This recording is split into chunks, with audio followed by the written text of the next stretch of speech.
Om Asato Ma Sadgamaya Tamaso Ma Jyotirgamaya Mrityorma Amritam Gamaya.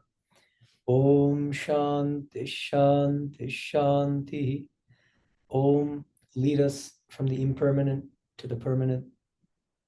Lead us from darkness to light. Lead us from death to immortality. Om, peace, peace, peace. Good evening, everyone. Welcome to our first session of the spring 2025 quarter. What do you call this quarter? Is it the spring quarter? No, because there are multiple. What do you call it? Winter. Winter, followed by spring, huh? Okay. We'll be talking about the art of karma yoga. So in Vedanta, there are four main kinds of spiritual practice, the four yogas. Okay. What are the four? Any of the four? Bhakti yoga. Good. And Bhakti yoga is one. Karma yoga. Good. Good guess. It is one of the four. So now two down, two to go. Bhakti yoga and karma yoga. Yeah. Yes, the path of knowledge called Jnana Yoga, Jnana. And last but not least, it has to do with meditation and concentration. Anyone? There are different words for it, but Raja Yoga is one of the standard names for it. You can also call it Dhyana Yoga. Dhyana means meditation, but Raja Yoga is very common. And it's usually based on Patanjali's Yoga Sutras, if any of you have heard of that. So it involves meditation and stuff like that. So these are the four yogas, okay? And Bhakti Yoga is the yoga of devotion, any kind of devotional practices directed toward God. What are some examples of devotional practices? Bhajan. Bhajans, singing songs, spiritual songs to God, either solo or in a group. That's called kirtan, right? When you sing together. There's prayer. That's another common devotional practice. There's taking the Lord's name in various forms. So one form is singing, as you mentioned, but there also there's chanting, for instance. Vedic chanting, chanting of hymns, and also japa. What is japa? Like writing. It could be, but it basically means repetition of a divine mantra, a name of God in the form of a mantra. And it's usually done mentally. And what you mentioned is that's a special form of japa called likhita japa, which means it's japa in the form of writing. You just keep writing Om Shri Ram Jai Ram Jai Jai Ram, Om Shri Ram Jai Ram Jai. So that's a particular form. But japa in general is mental repetition of a mantra. That's another devotional practice. Okay, so that's all Bhakti Yoga. Today we're going to be talking about Karma Yoga. What are these four main highways, we can say, to the divine? And it's, I think, extremely practical and helpful, especially for students like you, because you guys are studying. And after you graduate, you're going to go on to other things, like whether that's grad school or getting a job. You're going to probably get into household life and have a family, things like that, various things, right? In all those circumstances, you're going to need, if you want to be a spiritual aspirant and lead a spiritual life in the midst of all the challenges that you'll face at work, in your studies, in your family, with your loved ones, with your friends, with your coworkers, it really helps to learn about the art of karma yoga. So what is karma yoga? That's what we're going to be talking about. And I want to make it a interactive discussion. So it's not a one-way street here, but so I want to hear from you. So feel free to chime in whenever you want. One of the most well-known verses in the Bhagavad Gita is 2.47, chapter 2, verse 47. Many people, kids in India, in like middle school, when they start learning Sanskrit, they're told to memorize this verse among others. Karmanye vadikaraste ma phaleshu kadachana. Ma karma phala hetur bhur ma te sangosva karmani. But the first part is the key. Karmanye vadikaraste ma phaleshu kadachana. Has anyone heard of this? What does it mean? Just perform your duties without bothering about the action or the result. The results of the actions, exactly. Yes. To work, you have the right, but not to the fruits thereof or the results of the actions. Okay, right, exactly. That captures in a nutshell at least an important part of karma yoga. Whatever it is that you need to do it, but don't hanker after the selfish results that may come from that work. Now, that's an abstract principle. Let's try to apply it to your student lives. Some of you have exams coming up, presumably, right? Okay, let's take that as an example. You're studying for an exam.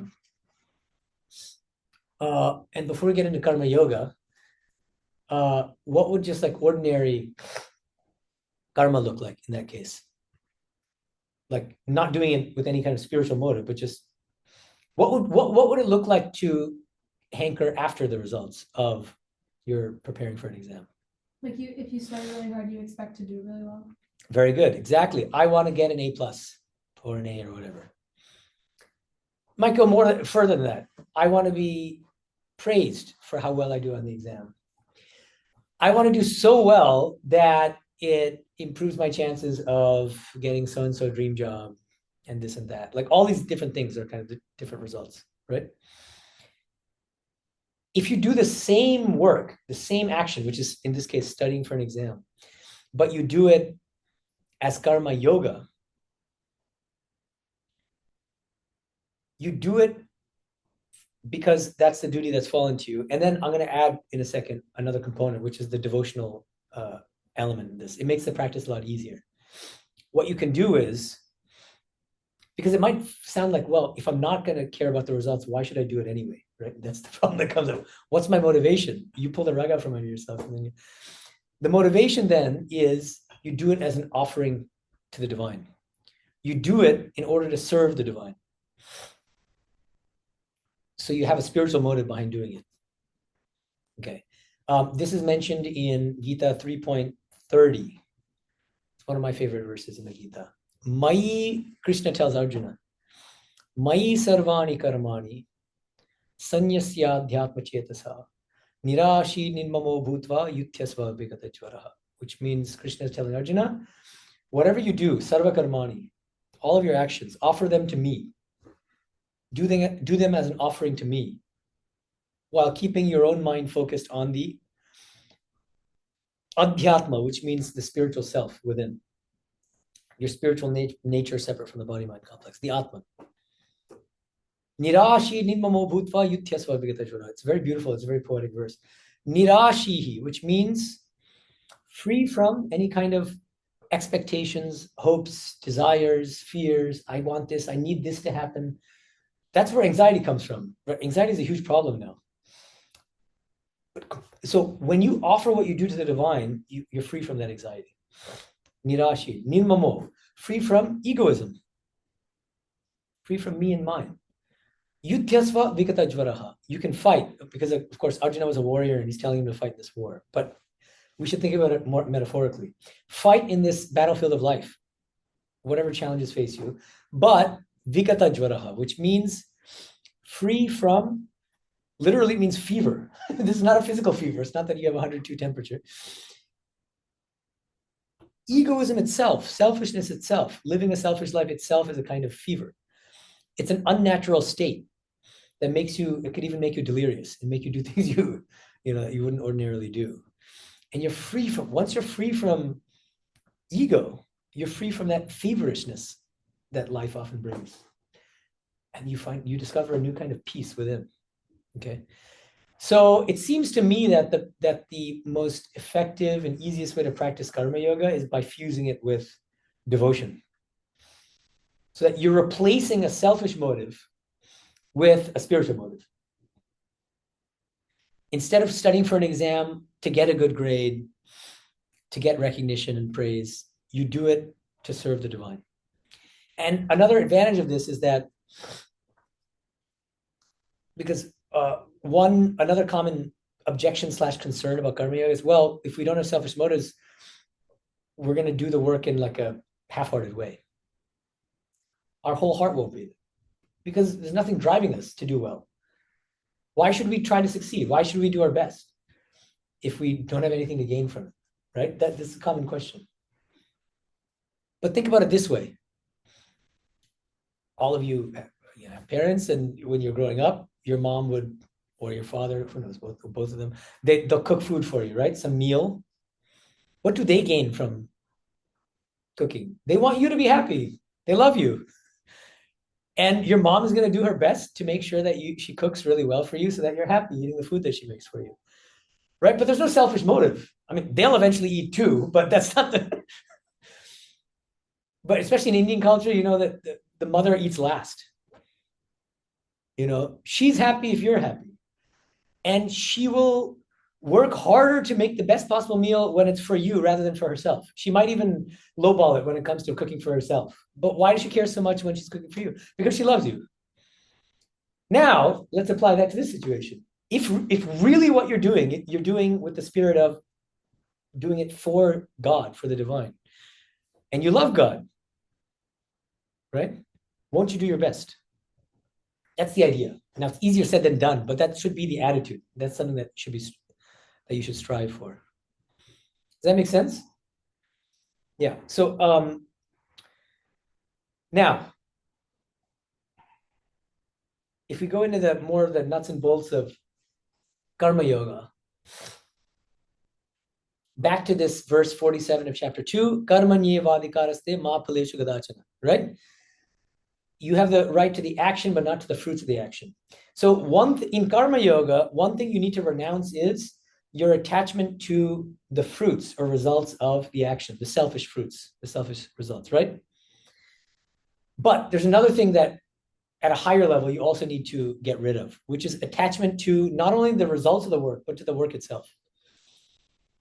You don't renounce the action, but you have to renounce the attachment to the action. Again, this is abstract, but let's try to bring it down to earth again.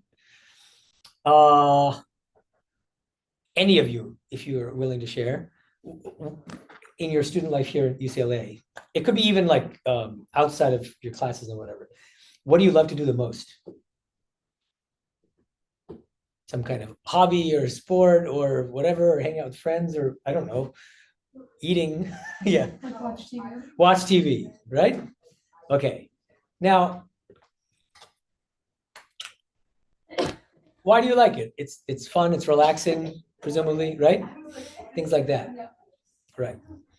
So what happens is, if you like it a lot, you're going to end up getting attached to it. Then let's say that there's a power outage for like a week. Then you might suffer, right? Right, exactly. That's because you have an attachment. So I'm not beating up like this. I'm just using it as an illustration too. So the idea is, even with our work, right? Especially for so-called workaholics who like love what they're doing and they become literally addicted to that work because they're so attached to it. So in karma yoga, it's important not to become a workaholic. And even after you've renounced, even if you're like, oh, I don't care about whether I get name and fame or recognition or good grades, but I just love doing this. There's a way of loving doing something that doesn't have an attachment, and that's still okay. But if there's an attachment, and the test is, can I go without it for some time without freaking out or without feeling really depressed and sad? That's the test. If you become sad or depressed or dejected or angry, if that thing is taken away from you for a few days, that means you're attached. It means, in a certain sense, you're a slave to that thing. You need that thing in order to be happy, in order not to be depressed, right? So every attachment that we have makes us a slave in a certain way. It's a strong language, but that's the idea. That's right. And the stronger the attachment, the more pathetic the slavery, the more abject the slavery. I think there are harmless attachments where, and even then it's like, you might be doing something, I don't know, like I just recently got into Wordle because somebody got me a New York Times subscription. So I started doing Wordle and it's kind of fun. Uh, and so, and something I look forward to in the morning, kind of. So if somehow I don't get internet for a day, maybe there's like a 5 minutes of restlessness or something, but then I'm like, yeah, okay. That means it's a weak attachment. There's like maybe a minor attachment and then you get over it after a few. Then there are, of course, very strong ones, like one of the strongest being romantic attachments, another one being familial, like nuclear family kind of attachments, to your kids, to your spouse, and or whatever loved ones. So it runs the whole range. But in spiritual life, all attachments at the end of the day are hindrances. They hold you down. They keep you tethered to the things of this world, basically. So in karma yoga, you're trying to get rid of all those attachments, those different forms of slavery, basically. Yeah. Okay, so you need to actually get rid of your attachment to the fruits of the actions and ultimately to the action itself. And then there's a third thing at an even higher level, like at the highest level of karma yoga. There's something else that it's not even like you have to renounce it. It drops off ultimately on its own, but it's at a very high level of spiritual development, and that is doership. Even the feeling that I am doing this action goes away at a certain very, very high level. Because, and then you realize what? Well, who's doing it if I'm not doing it? Any idea? No? Can't you guess?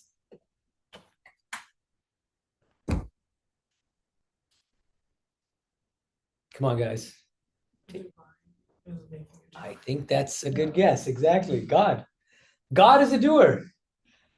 One of Sri Ramakrishna's favorite songs in Bengali was a Ram Prasad song.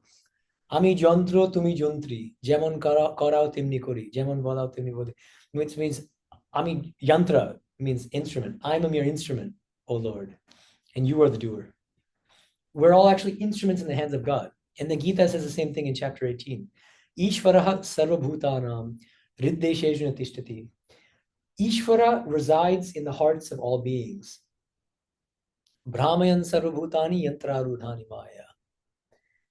maya. God, that Ishvara within us, Krishna, whoever you want to call it, that divine in us, makes us do whatever we're doing, as if we are mere cogs in a machine. Or like a modern example, like he's the puppeteer and we're the puppets. But it's as if the puppet thinks that it's independent and has agency in its own right. Doesn't realize that there's a puppeteer working it from behind. That's exactly what we are. And it's out of egoism. It's because of egoism. Ahankara vimudhatma kartaham iti manyate. This is a different verse from the Gita. Those people who are ahankara vimudhatma, deluded by ahankara, egoism, kartaham iti manyate. They think that they are the karta, the doers. In reality, God alone is a doer. And at the highest reaches of karma yoga, you realize that you are actually not even doing these actions. It's God doing those actions through you as his or her instrument. Okay. So now it's getting a little complicated, right? But here's the thing. I would put it in stages in karma yoga. We don't have a marker, do we?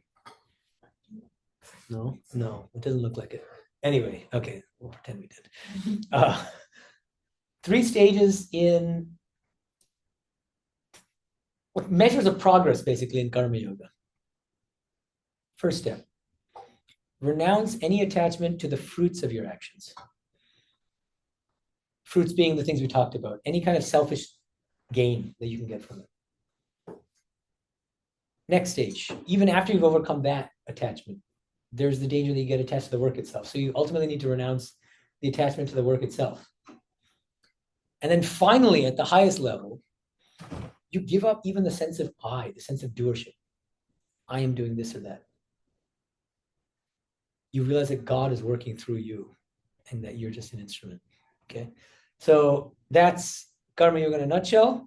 In India, there's a common expression to just capture the quintessence of karma yoga in a nice rhyme, which you probably already know, right? I've mentioned this in the past. Do your best. Then what's the rest? Leave the rest. Do your best, leave the rest. Do your best, leave the rest. It's very nice in a nutshell, because do your best, it means don't do it in a half-hearted way. Put your whole heart into it. But leave the rest. What is the rest? The results, success or failure. That's me. Okay, I really. Oh, I see. It's not my laptop. I put the volume on. It's okay, right? No, it's fine. Yeah, it's just a bit on. Huh? Oh, I see. Okay. Because I called him because I was having trouble finding the room. And so, okay. Okay. Yes. Okay. So remember this little slogan because I think it's really helpful. It's in whatever you're doing, whether you're preparing for exams or going to a job interview or whatever. Do your best, leave the rest. Even if it's serving your family and, leave success or failure in the hands of the divine. Because the moment you get caught up in, I need to succeed, I can't fail, anxiety starts. And then you become a slave again, right? Because then depending on the outcome, your happiness depends on the outcome. Your well-being, your state of mind, your peace of mind depends on that outcome. And things become uncertain, right? Now, I wanted to mention something in the field of what's called positive psychology that helps us, I think, get a grip on what karma yoga involves.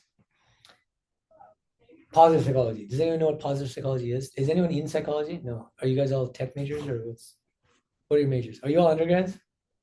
And what are your majors? More or less? Computational, not eco. I'm cog sci.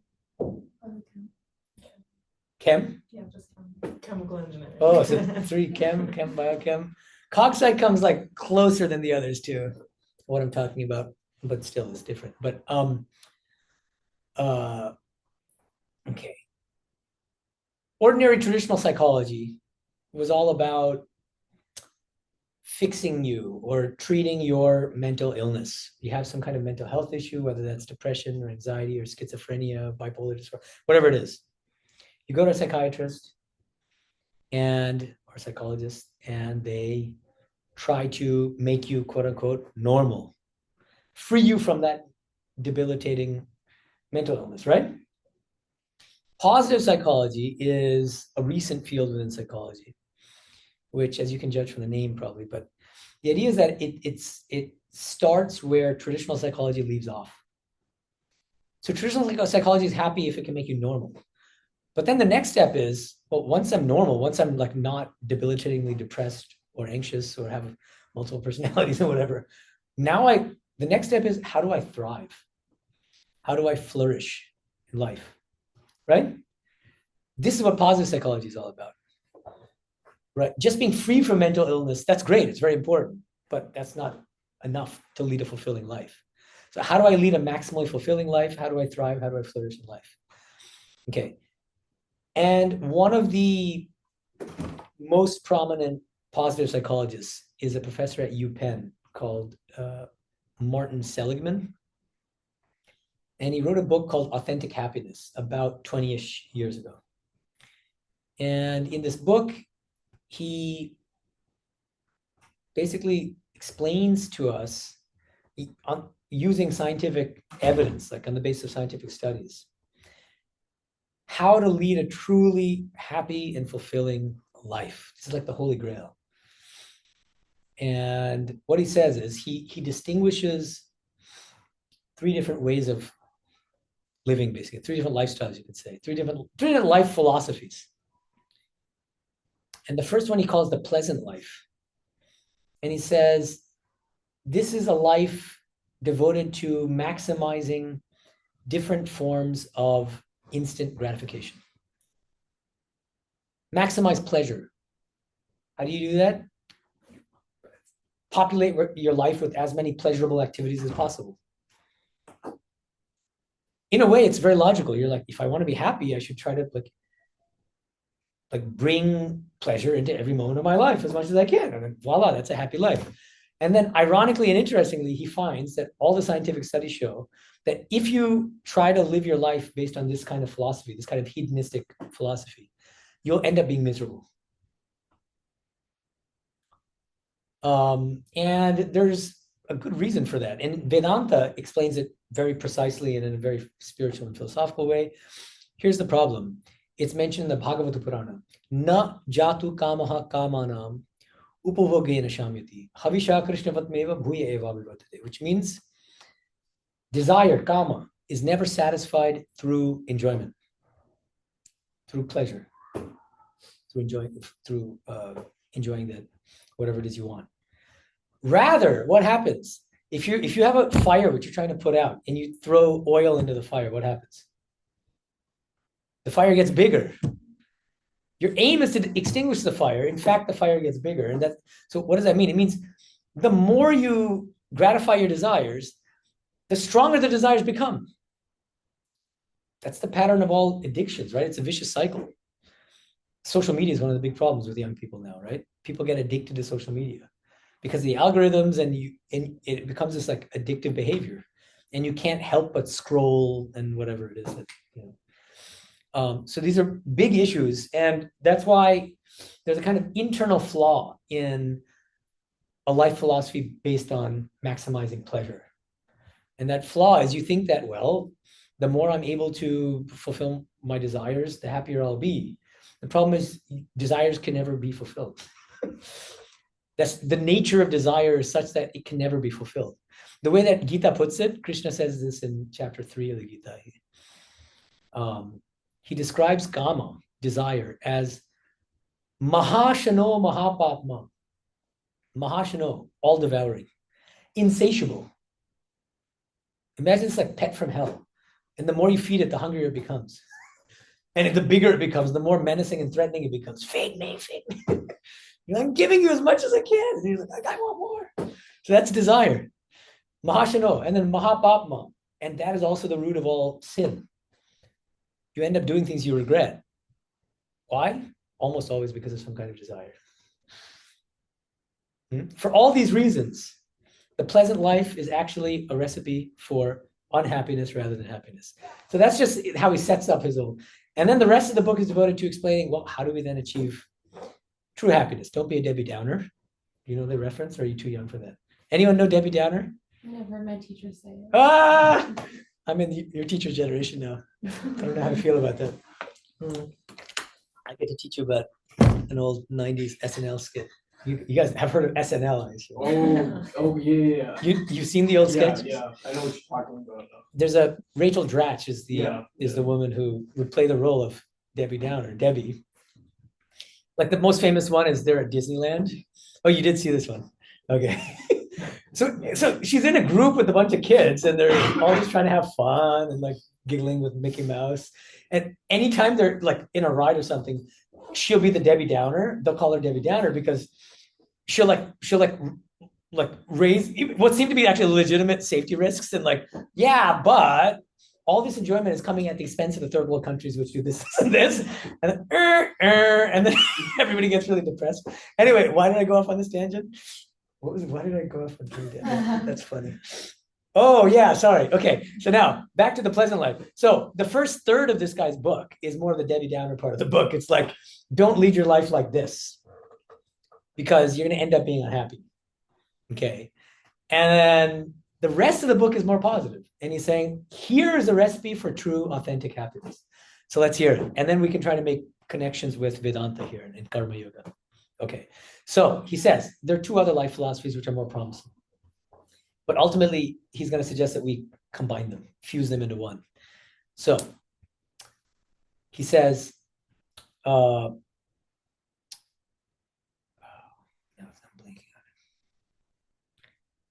remembering the third one. So pleasant life, and then meaningful life. I don't know why. Okay, anyway, but I know the essence of it. Okay, so the second way to live is, he's saying two things. Number one, identify your signature strengths. Okay, so I was like, here you guys have career counselors, right? Don't you? And what do? You might have to fill out a questionnaire, right? Presumably. Or they'll ask you questions based, because they have to get to know you first. What do you love doing? What are your talents? What are you best at? What do you not like? And this and that. On that basis, a career counselor saying, hey, have you considered doing X, Y, or Z as your career? Because it sounds like you'd be great at it, or you might love it, or whatever. So like that, he's suggesting identify what your main strengths are. Those are what he calls your signature strengths. And there are actually websites that help you. He's developed one, he and his team. They've developed what's called a VIA character strength survey. I recommend it actually because it's kind of cool. And it only takes a few minutes to fill out. And then it'll spit out to you your top 5 signature strengths. And when I did it, I found it quite accurate actually. And it's helpful. It's like some of them were a little surprising and you wouldn't expect it necessarily. So you might be surprised by it. So that's actually helpful. Number 1, identify your signature strengths.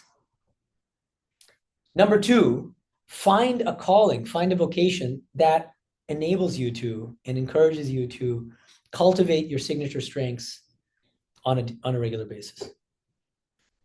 That is the beginning of a truly fulfilling life, actually.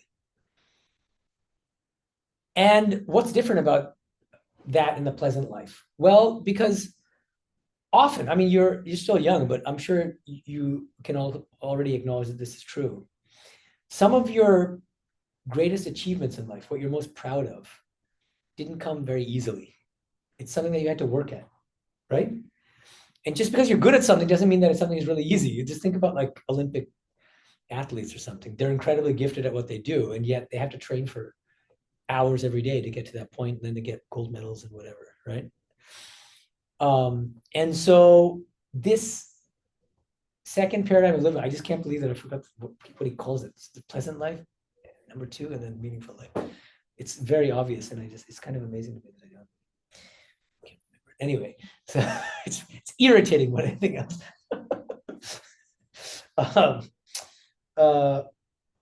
Okay. So now let's make connections with the Bhagavad Gita, Vedanta. Again and again in the Gita. Have you studied the Gita at all? Any of you? Have you read parts of it? Briefly.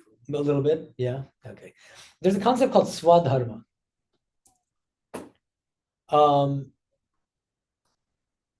Swadharma means, literally swa means your own, and dharma means your dharma. So, and it's actually hard to translate, but your own law of being is one way of putting it. And I think that's Sri Aurobindo's translation, your own law of being. What is it that in your heart of hearts that really moves you and what's really aligned with your nature, your temperament? That's your Swadharma. So what the Gita recommends to Arjuna, and that he stands for everybody, is engage in the action that is in alignment with your Swadharma. So in Arjuna's case, what is his Swadharma? Be a warrior. Exactly.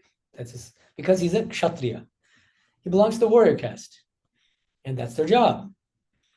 Their job is to defend their country by fighting.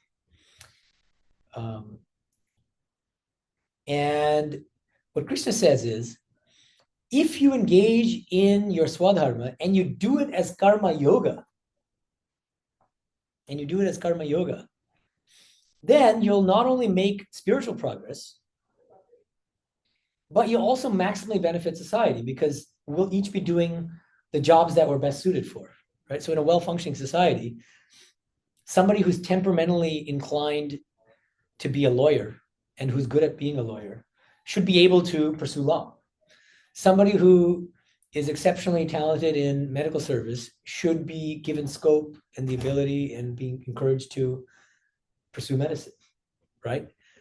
And if a really good somebody who loves working with computers is forced to be a nurse or something, they're not going to be as happy as, and society won't thrive as well as the society in which you're able to do what you love and what you're good at. But now, so Seligman, coming back to Seligman, who's saying, here's the recipe for authentic happiness. Number 1, identify your signature strengths. Number 2, find a vocation or a calling that allows you to cultivate those strengths on a regular basis. But there's a third step, which is missing from positive psychology, which Vedanta adds, which is crucial, which I've been talking about for the whole class, basically, which is what? I just said it actually, sort of, but any guesses? Detachment. Yeah, well, do it as karma yoga. Yeah.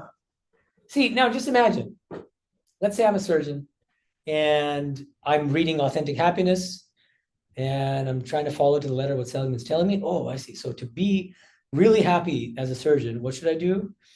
Well, hold on. Identify your signatures. I know I'm really good at surgery. I'm a world-class surgeon. Number two, find a calling that lets you cultivate those strengths. Well, I'm a surgeon, for goodness sakes. What could be better than that? So that's it. Now, just imagine this, though. So that's enough. That's what Seligman seems to say, as far as I can tell. Maybe I'm not doing him justice, but anyway, this is my reading of his book. Now, I've got a big surgery coming up. Let's say that my patient is a celebrity. And so if I succeed in this, let's say, life-saving surgery, I'm going to be famous. I'm going to get a raise. I'm going to get a promotion. I will be on the newspapers having saved this, so whoever it is, take your pick. Who's the latest? Timothy Chalamet or something, whatever you want. Okay. All right. Now, I'm desperately eager to succeed, but clearly this is not karma yoga. Now, imagine something goes wrong. What happens? Well, I become depressed. Yeah, but I mean, everyone will blame you. And everyone's going to blame me. Yeah, well, that's true, right? And my happiness depends on, and my peace of mind depends on whether or not I succeed, right? And you become a slave to the results of your actions, right? In another way. That's another way of putting it. So even that's not a recipe for happiness, unless you add a third step, which Vedanta adds, which is identify your strengths, find a vocation that lets you cultivate those strengths regularly, but then engage in that vocation, that work, as karma yoga. And what does that mean? It sounds very abstract. Try as much as possible to take selfishness out of that work, to take ego out of the work, to purify that work of any selfish motives, and replace those selfish motives with the spiritual motive of serving the divine. Seligman doesn't talk about it. He was an atheist. He's still alive, I believe. Yeah, but it seems to me, and Vedanta will say, it's not good enough to just do those first two things. They're two big steps in the right direction. But to lead a truly fulfilling life, ultimately, you have to make your work into karma yoga. Turn your karma into karma yoga. That's the formula. Otherwise, you're still a victim to, or kind of, you're still prey to the vicissitudes of life, basically, right? Which is full of success and failure. Nobody succeeds all the time. That's just not the way life works. And if you're on cloud nine when you succeed at something and you go down in the dumps anytime you fail, that's not the recipe for a really happy life, right? Better to be even keel under all circumstances. It's a kind of, that's why even the word happiness, I feel like sometimes is a little vulgar or something. Like I prefer a term like contentment. You know, it's not as like euphoric maybe, but it's calm, chill, you know, equanimity, contentment. I like these better. It's more mature and somehow, yeah, I don't know. It seems to me to be more desirable. It's happiness, like the moment you say happiness, it's like you can't really have happiness without its opposite in a certain sense. That's why in the Gita, it's always in a pair, sukha dukkha. You can't have sukha without dukkha. It's almost like you don't even know what happiness is unless you know what its opposite is. You know what I mean? Whereas equanimity, contentment, that's something you can have as a stable state. You know what I mean? So now, here's where I want you guys to get involved a little bit.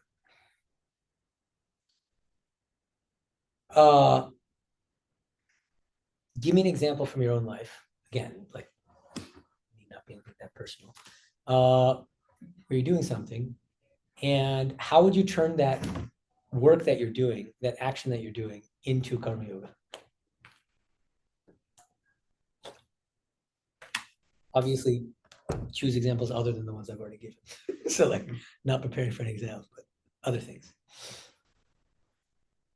I want concrete details. Think about how you might like think about some of the things you do regularly and how you might convert that into karma yoga. And what are the mechanics of that? I'm going about doing that.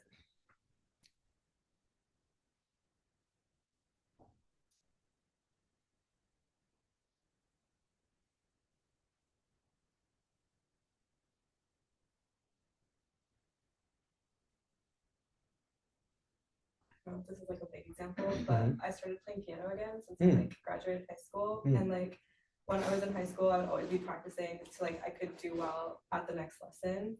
And I feel like that kind of took the enjoyment away from it as Right. much because I was really stressed out. Like, oh, I need Absolutely. my piano teacher to be like happy with it. But Yeah. I feel like I've been enjoying it a lot more because I'm just playing for like the sake of playing and not because I'm like worried about like an upcoming recital or something. That's a perfect example. That's exactly right. Exactly. And then you realize and experience for yourself the benefits of doing something as karma yoga rather than as with selfish motives. Even if it's not necessarily selfish, but the idea is that fear and anxiety and like, I need to perform well for this purpose, for this audience or whatever.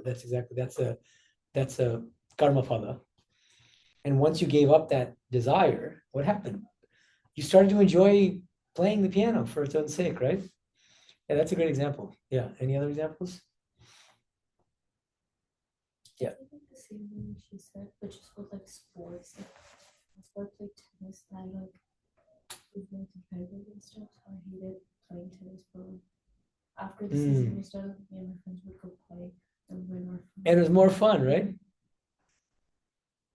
That's a great example. Another great example. Exactly. Yeah. The moment you have some desire, like I want to win, often it takes all the fun out of it. There's a way you can still, like, it all depends on attitude, actually. And I do feel like even if you look at professional athletes at the highest levels, I feel like, I don't know, do you guys watch football? And what I mean by football is not American football, but actual football, soccer. Lionel Messi strikes me as an example of a world class, I mean, was for many years the world's greatest football player. But I never felt, and of course he's always competing, right? And he cares, but there's a love of the game there at the same time that he never lost sight of. Whereas there are other professional athletes where you feel like they're so obsessed, they're so results oriented, so competitive that you feel like, yeah, they're not in it for the right reasons and they're not even happy, in a certain way. So the only reason I bring that up is to say, it's not like you can't play tennis competitively as a form of karma yoga, but it's definitely challenging to maintain that balance. Yeah, thank you. Yeah, other examples. Yeah, so recently, so when I was in high school, I was a part of a math circle for like more advanced math. Mm-hmm. So now I'm in college. The founder of that circle asked me if I wanted to be TA for one of the lower classes that they have. So I accepted the position, and really over there, my main goal was every week I have to have office hours for 2 hours. I still do. And my goal was go to the office hours and not get embarrassed by these students because many of them are intelligent and they want to make a mistake. And then they catch the mistake and then they say you're wrong. And then, or they may complain to the founder and then I get in trouble. So, and one time during the office hours, 2 weeks ago, I made a mistake and the student caught it. And then obviously it was a very embarrassing situation. But I think sort of that made me reapproach how I have to think about that. Absolutely, yeah. Job more, even if I don't fully know the material, I have to also act as if I'm learning it, sort of bring myself down to student level. So Yeah. I can understand that and help them out. Good. That's a great example. Yeah. And I think one thing that example adds is that we often learn through our mistakes and through feeling a certain discomfort, maybe even embarrassment or whatever you felt when when that student caught you at a mistake. But then later we look back on it and we're grateful because it kind of wakes us up. Swami Vivekananda used to say, suffering is the great eye-opener. Sometimes it's through suffering that we learn the most, and that we know where the shoe pinches, and then we can kind of do a course correction, right? So yeah, that's a good example. Yeah, any other, I want to say a few more things. Yeah, anyone else? No? Okay. Yeah, no? Okay. So a few other things I wanted to just mention. These are kind of other questions I sometimes get about Karma Yoga and things that I've thought about myself since taking the spiritual life. In the context of Karma Yoga, it's really important to keep in mind that Karma Yoga is not an all or nothing affair. So it's not either my motives for doing X, Y, or Z action are 100% selfish or they're 100% spiritual. That's almost never the case. Usually our motives are mixed.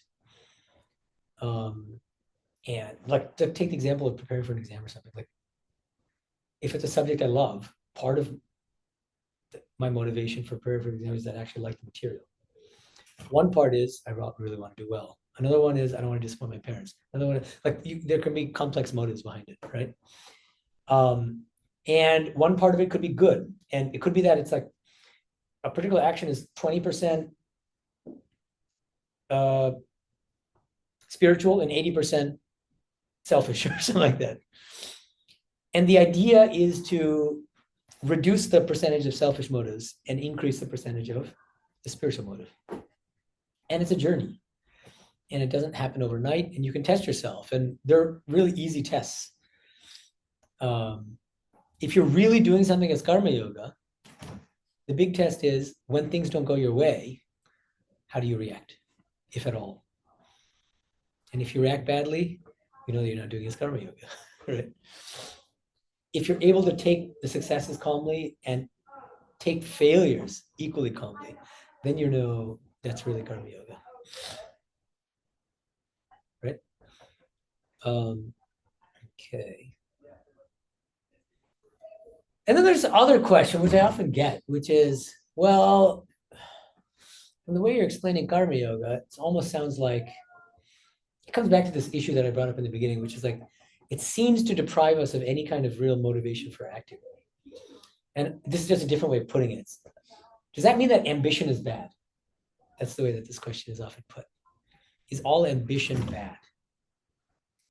Is ambition by definition the opposite of Karma Yoga? What do you think, first of all?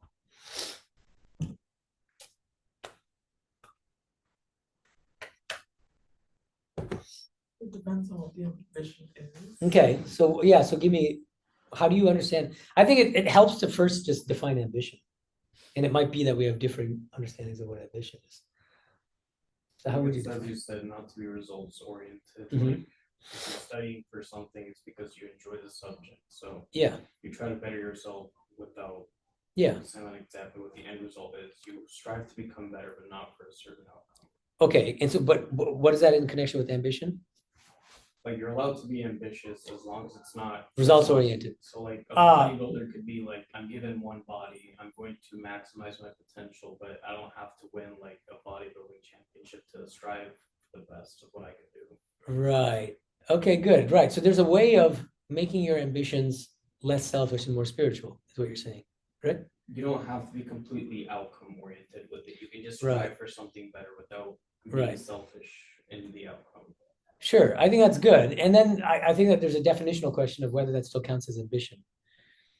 Because I think there's some definitions of ambition that build results orientation into it. Like you have an ambition to what? Get a promotion, like rise the ranks in your company, or to get that job, or to be the best student, a valedictorian in your class, or you know what I mean? Often ambition is defined in terms of results. And you're suggesting that I think there's a way of thinking about ambition that's not results oriented, right? Eventually, like the real outcome will be a result, but you could say that I want to be the best at something, not because it will provide you with something, but you're rather just looking for self-fulfillment and Yeah. becoming the best. And then one of the interesting side effects of that is you end up often doing extraordinarily well and getting those results anyway. even though you don't hanker after them, right? That's often the case, is that like if you're able to do things with the spirit of love, and especially ideally a kind of detached or unattached love, the work itself improves. The quality of the work actually gets better. That's why there's a verse in chapter 18 of the Gita where Krishna is explaining based on the three gunas. The three gunas are sattva, rajas, and tamas. Sattva is the most spiritual one. And he's describing the sattvika agent, right? How does the sattvika agent behave? Mukta sango anahambadi dhriti utsaha smanvitaha siddhi siddhyo nirvikaraha karta sattvika uchyate. Mukta sangaha, be free from all attachments. Anahambadi, be free from egoism. Dhriti utsaha samanvitaha.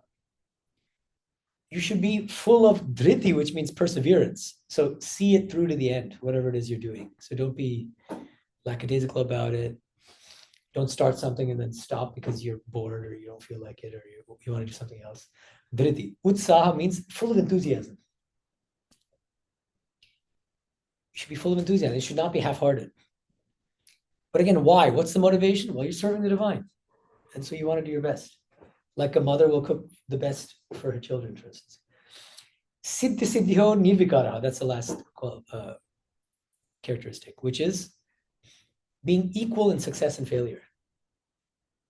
Being completely unaffected whether you succeed or fail. These are all the marks of a karma yogi. And so these kinds of verses are really helpful in kind of like just testing yourself, checking yourself. Am I exhibiting lack of attachment to the fruits, to the work itself? How much ego and selfishness is involved in the work?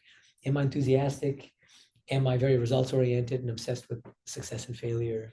Right? These are all kind of, and as I said, it's not all or nothing. And it's a journey, not just of one life, but of many lifetimes, but we'll all get there in the end. So very like practical questions sometimes like, well, so should I apply for the salary raise or for the promotion? Or is that bad? Is that inherently unspiritual or is that selfish? Again, analyze your motives. And if it's, look, like you've got a family and you want to serve them in the best possible way, and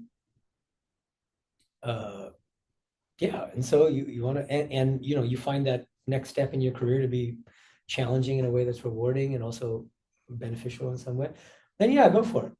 But I always say in those situations, the best thing to do is to pray. Pray to the divine for clarity, for light. You can just say to God. You should be, God is our very own. That's a very important thing. It's like we shouldn't feel like he's up in the clouds. Just as you go to a best friend and talk to your best friend about your whatever is like troubling you, you should literally go to God and say, here's the thing. I'm in a dilemma. I'm in a pickle. Because I want to apply for this promotion, but I don't know if that's going to take me away from you or whether it's the right thing to do or whether my motives are. And you literally and just say, "Oh Lord," and you know, Sri Ramakrishna would always recommend when you would pray. He said you should pray with tears in your eyes, because tears are a mark of sincerity. So you don't just like verbally. It's not about just verbally saying something. You don't even have to say anything verbal, but it's about the inner feeling. You really have to feel this kind of longing for the divine and come to God with an open heart. Does that make sense? Great. All right. So any questions or thoughts, final reflections? Anything I said? I did have one Yeah. question. I know you talked about like kind of disengaging from the attachment of work as well. But how can you do that without coming across as negligent, not caring? Yeah, that's a good practical question. I think we may have to go into the concrete details of the particular kind of work. I'm trying to think of an example here. It's like, see, I think actually part, in a way, it reminds me of a T.S. Eliot poem. He was my favorite poet. In his poem, Four Quartets. He was influenced by Vedanta because he studied the Gita and stuff. And so he talks about Krishna in this poem. And in one place, he talks about how detachment is often confused with indifference. And he says it's really important to keep these things separate. And detachment is not indifference. It's not that you don't care. It's that you're not attached to the results, even though you're full of love, but the love itself is a detached love. So it sounds paradoxical. Sri Ramakrishna would contrast these two different attitudes. One is selfish and the other is spiritual. Maya and daya are the two terms used. In any Indian language, it'll be understandable. Maya, he says, is you love something or someone because that thing or that person belongs to you or is somehow intimately related to you. I love that person because she is my friend, she's my wife, my daughter, my whatever it is. You know what I mean? I love my car, that car, because it's my car. It's the one I love. You see what I mean? There's always a selfish element to that. And there's an attachment, obviously, it's by definition. It's a love based on that attachment, which means what? The moment that object vanishes, what happens? You become devastated. And the stronger that attachment, the more devastated you become. Then he says, daya, by contrast, daya means compassion or empathy. And he says, this is loving everyone equally by seeing the divine in everyone. Because God is equally present in everyone. And so instead of selectively favoring the people that are closest to you or that you value the most, there's a kind of more universal love for everyone. And as an example, just coming back to your question, Turiyanandaji, he was one of the great monastic disciples of Sri Ramakrishna. In his life, in his biography, they describe his mother and how she was. She was very saintly. And she just loved cooking for her entire neighborhood. The kids, she would just call all the kids. It's like all the kids in the neighborhood were her own. And she barely made a distinction between her own kids and the kids in the neighborhood. And now you can say, well, oh, isn't that cruel to her kids? No, right? And I don't think the kids felt that way either. So that would be an example, I think, of she's detached from her kids in that sense, right? She doesn't have any necessarily any like special, like overbearing kind of affection for her children. But that doesn't make her indifferent and it doesn't make her cold, right? Right. Yeah. All right, cool. Anything else? Great. I hope that was helpful and practical and you can try to implement it in your day-to-day life. Om Shanti Shanti Shanti Harihi Om. That's it. Turn off the recording and then